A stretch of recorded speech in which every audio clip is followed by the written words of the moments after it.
अस्सलामुअलैकुम guys, education in Karachi के channel पे आप सबको खुशामदीद। आज हम एंडोक्राइन सिस्टम में से पैराथायरॉयड ग्लैंड की बात करेंगे कि पैराथायरॉयड ग्लैंड क्या है, कहाँ पे पाया जाता है, कौन सा हार्मोन बनाता है और उस हार्मोन का क्या काम है। सबसे पहले पैराथायरॉयड ग्लैंड की एनाटॉमी देखते हैं। पैराथायरॉयड ग्लैंड थायरॉयड ग्लैंड के पोस्टीरियर पार्ट पे पाया जाता है।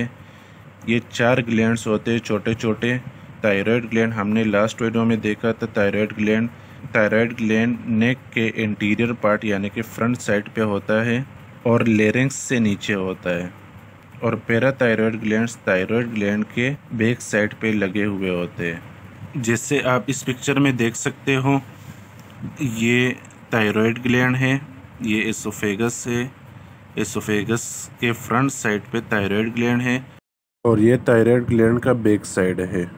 यहाँ पे ये जो ऑरेंज कलर के 4 ग्लैंड्स है, ये पैराथायरॉयड ग्लैंड्स है। पैराथायरॉयड ग्लैंड्स में चीफ सेल्स होते हैं जो कि पैराथायरॉयड हार्मोन्स बनाते हैं, और ये हार्मोन्स तब एक्टिवेट होते हैं जब ब्लड में कैल्शियम की कंसंट्रेशन कम हो जाए। तो पैराथायरॉयड हार्मोन्स का फंक्शन कैल्शियम को रेगुलेट करना है। सिंथेसिस ऑफ पैराथायरॉयड हार्मोन कैसे बनता है? पैराथायरॉयड ग्लैंड्स में चीफ सेल्स होते हैं। चीफ सेल्स में ट्रांसलेशन प्रोसेस होता है। ये न्यूक्लियस है, न्यूक्लियस में डीएनए है, डीएनए में कुछ जीन्स एक्टिवेट होते हैं जिससे एमआरएनए बनता है। एमआरएनए न्यूक्लियस से बाहर आता है, राइबोसोम्स के साथ मिलकर प्रोटीन बनाता है। वो प्रोटीन्स एंडोप्लाज्मिक रेटिकुलम में जाते हैं, मॉडिफिकेशन होती है उसकी। उसके बाद गोल्जी बॉडीज़ में जाते हैं, वहाँ पे भी उसकी मॉडिफिकेशन होती है। जब वो गोल्जी बॉडीज़ से निकलते हैं तो इस तरह वेसिकल्स की शक्ल में निकल जाते हैं और इनके अंदर पैराथायरॉयड हार्मोन्स होते हैं। अब जब ब्लड में कैल्शियम की कंसंट्रेशन कम हो जाएगी तो इन सेल्स पे रिसेप्टर्स होते हैं जो कैल्शियम की लोअर कंसंट्रेशन को डिटेक्ट करते हैं। कैल्शियम की कंसंट्रेशन कम हो गई तो ये रिसेप्टर्स एक्टिवेट हो जाएंगे और ये इन सेल्स को एक्टिवेट कर देंगे और यहाँ से पैराथायरॉयड हार्मोन्स सीक्रेट होना शुरू हो जाएंगे। ये वेसिकल्स यहाँ पे सेल मेम्ब्रेन के साथ अटैच हो जाएंगे और पैराथायरॉयड हार्मोन्स बाहर निकल जाएगा। अब हम इफ़ेक्ट्स देखेंगे कि पैराथायरॉयड हार्मोन्स के क्या इफ़ेक्ट्स होते हैं। मेन फंक्शन इसका क्या है? कैल्शियम की कंसंट्रेशन को बढ़ाना है। अब इसमें हम देखेंगे कि ये कैल्शियम की कंसंट्रेशन को कैसे बढ़ाएगा ब्लड में। इसका एक्शन बोन्स पे होता है और किडनीज पे होता है। किडनीज पे 2 फंक्शंस होते हैं, दोनों हम डिस्कस करेंगे। बोन्स में ये क्या करता है? ऑस्टियोक्लास्ट की एक्टिविटी बढ़ा देता है, डिटेल्स में हम देख लेंगे अभी। और किडनीज में ये कैल्शियम की रीएब्जॉर्प्शन करवाता है, यहाँ पे रीएब्जॉर्प्शन आएगा। और विटामिन डी एक्टिवेट करवाता है, विटामिन डी का एक्टिव फॉर्म बनाता है। कैसे बनाता है हम आगे देख लेंगे। सबसे पहले बोन्स पे इफेक्ट देखते हैं पैराथायरॉयड हार्मोन्स का, कि पैराथायरॉयड हार्मोन्स बोन्स से कैल्शियम कैसे रिलीज करवाता है। ब्लड में कैल्शियम कम हो गया, पैराथायरॉयड ग्लैंड्स एक्टिवेट हो गए, वहाँ से पैराथायरॉयड हार्मोन रिलीज हो गया। पैराथायरॉयड हार्मोन ब्लड के जरिए बोन्स तक आ जाएगा। बोन्स में हमारे पास 2 किस्म के सेल्स होते हैं, ओस्टियोब्लास्ट सेल्स और ओस्टियोक्लास्ट सेल्स। ओस्टियोसाइट सेल्स भी होते हैं लेकिन उससे अभी हमारा कोई काम नहीं है। ये दोनों किस्म के सेल्स हमारे बोन्स के ग्रोथ को मेंटेन करते हैं। ओस्टियोक्लास्ट सेल्स बोन्स की ब्रेकडाउन करता है और ओस्टियोब्लास्ट सेल्स बोन्स को बनाता है। याद ऐसे रखना है आपने, B for build up, bones बनाते हैं ओस्टियोब्लास्ट सेल्स, और osteoclast C for cutting, osteoclast cells bones को तोड़ते हैं। ये नॉर्मल फंक्शन है। जब बोन्स को तोड़ने की ज़रूरत होती है ओस्टियोक्लास्ट की एक्टिविटी बढ़ जाती है, जब बोन्स को वापस बिल्डअप की ज़रूरत होती है तो ओस्टियोब्लास्ट की एक्टिविटी होती है। ये नॉर्मल रेंज में चल रहा होता है पूरी लाइफ में। अब पैराथायरॉयड हार्मोन क्या करेगा? ओस्टियोक्लास्ट की एक्टिविटी बढ़ाएगा। जब ओस्टियोक्लास्ट की एक्टिविटी बढ़ेगी तो ये बोन्स की ब्रेकडाउन शुरू कर देगा। हम सबको पता है कि बोन्स में कैल्शियम होता है, तो जब बोन्स का ब्रेकडाउन होगा तो कैल्शियम ब्लड में आ जाएगा और कैल्शियम की कंसंट्रेशन ब्लड में बढ़ जाएगी। लेकिन कैसे करेगा ये देखेंगे हम। यहाँ पे होना तो ये चाहिए था कि पैराथायरॉयड हार्मोन डायरेक्ट यहाँ पे आता, ओस्टियोक्लास्ट को एक्टिवेट करवाता और ओस्टियोक्लास्ट अपनी एक्टिविटी बढ़ा देता, बोन्स की ब्रेकडाउन करता। लेकिन ऐसा नहीं होता। ऐसा इसलिए नहीं होता है क्योंकि ओस्टियोक्लास्ट सेल्स पे पैराथायरॉयड हार्मोन्स के रिसेप्टर्स नहीं होते। इसलिए पैराथायरॉयड हार्मोन पहले जाता है ओस्टियोब्लास्ट के पास, वहाँ पे पैराथायरॉयड हार्मोन्स रिसेप्टर्स पे अटैच होता है। ऑस्टियोब्लास्ट सेल्स को एक्टिवेट करता है। ऑस्टियोब्लास्ट सेल्स एक एंजाइम बनाते हैं, एक प्रोटीन बनाते हैं जो कि एंजाइम होता है। उस प्रोटीन को कहते हैं रिंग लाइगेंड। वो प्रोटीन ऑस्टियोब्लास्ट सेल्स से निकलता है और ऑस्टियोक्लास्ट सेल्स के पास चला जाता है। ऑस्टियोक्लास्ट सेल्स पे रिंग रिसेप्टर्स होते हैं।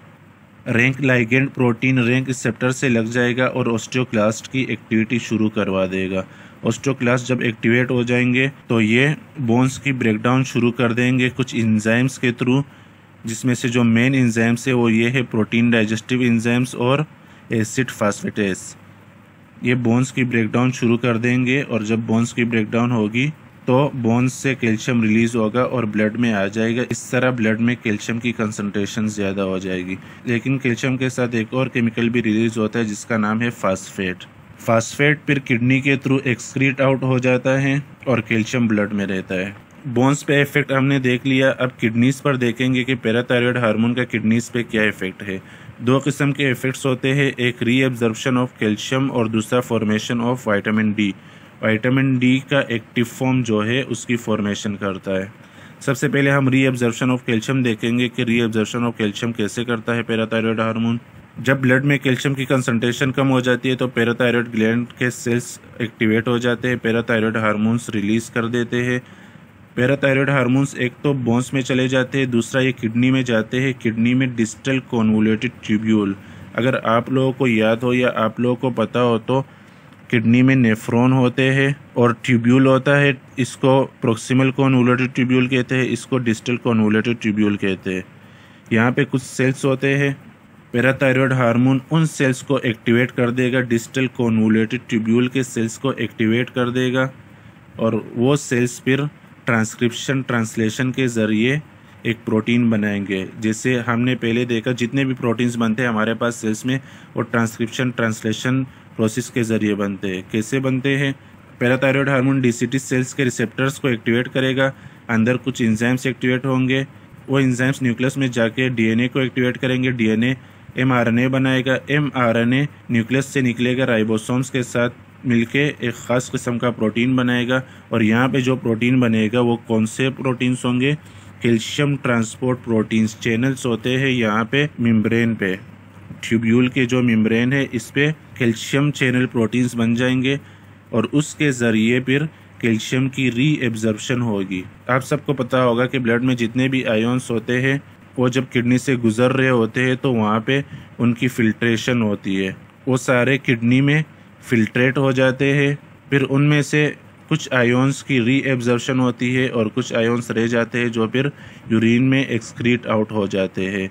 लेकिन हम चाहते हैं कि ट्यूब्यूल्स में जो फ्लूइड आ रहा है, फिल्टर फ्लूइड आ रहा है, इससे ज़्यादा कैल्शियम रीएब्जॉर्ब हो जाए। तो उसके लिए कैल्शियम प्रोटीन्स की तादाद ज़्यादा हो जाएगी और कैल्शियम ज़्यादा से ज़्यादा रीएब्जॉर्ब होगा। जब कैल्शियम ज़्यादा से ज़्यादा रीएब्जॉर्ब होगा तो ब्लड में कैल्शियम की कंसंट्रेशन बढ़ जाएगी।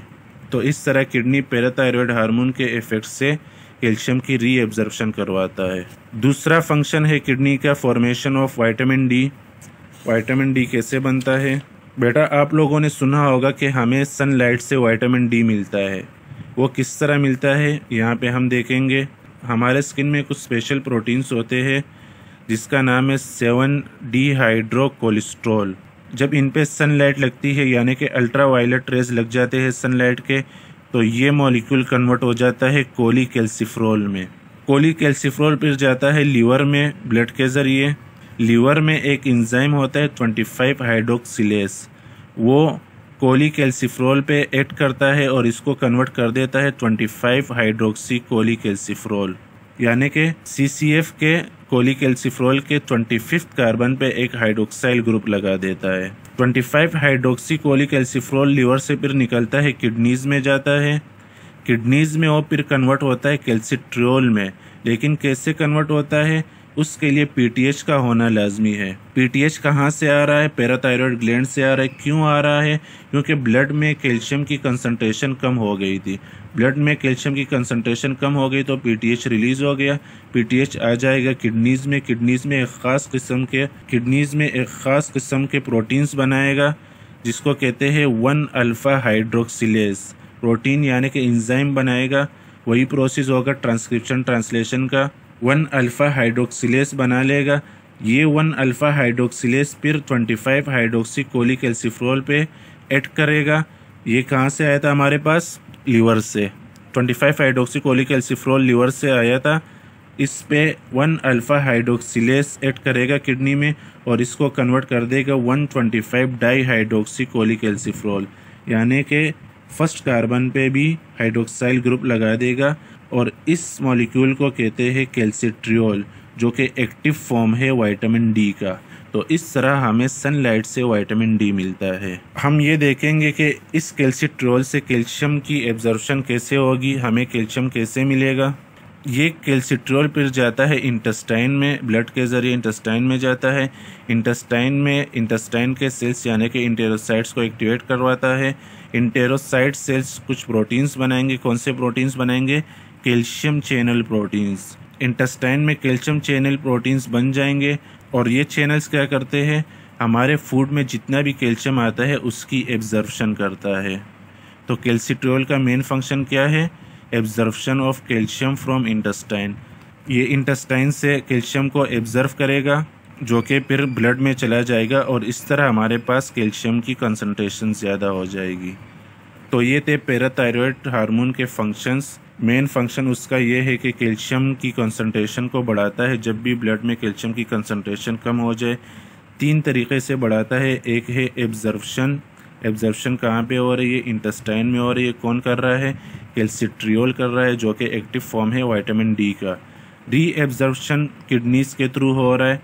जो कैल्शियम यूरिन के थ्रू एक्सक्रीट आउट होता है उसको री एब्जर्व करता है ताकि यूरिन में कम से कम कैल्शियम जाए और ज़्यादा से ज़्यादा री एब्जर्व हो जाए ब्लड में। तीसरा प्रोसेस रिजर्प्शन। बोन्स का जो प्रोसेस हो रहा था, बोन्स जो टूट रहे थे जिससे कैल्शियम ब्लड में आ रहा था, उसको रिजर्प्शन कहते हैं। उम्मीद है आप लोगों को समझ में आ गया होगा।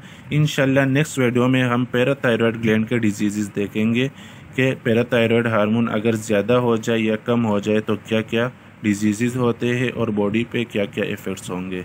अल्लाह हाफिज़।